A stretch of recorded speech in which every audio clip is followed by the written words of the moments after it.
Good morning. আজি মই কৰিব লৈছোঁ বদ্ধ পদ্মাসনা যোনটো পদ্মাসন লগাই পেলাই আমি দুইখন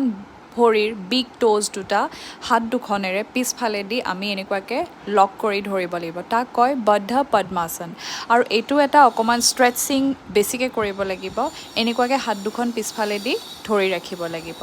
আৰু এইটো প্ৰেক্টিছৰ কাৰণে আপোনালোকে এনেকুৱাকৈ বেকৱাৰ্ড নমস্তে যোনটো আমি কৰোঁ বেক সাইডে হাত দুখন যিমানখিনি পাৰি ওপৰলৈকে উঠাই পেলাই 1 মিনিটমান হোল্ড কৰিব চাব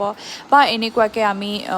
টুইষ্টিং হেণ্ডছ যোনখন দুইটা শোল্ডাৰ এনেকুৱাকৈ দুইটা সাইডেদি টাচ কৰি পেলাই 30 সেকেন্ডছ বা 1 মিনিট হোল্ড কৰিব পাৰিলে বহুত ভাল আৰু যোনেই দুইখন হাত দুইটা সাইডেদি টুইষ্ট কৰি পেলাই হোল্ড কৰিব পাৰে এইটো এটা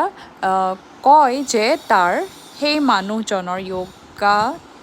কৰাজনৰ বডিত আপাৰ পৰ্চনত কোনো ধৰণৰ পেইন নাথাকে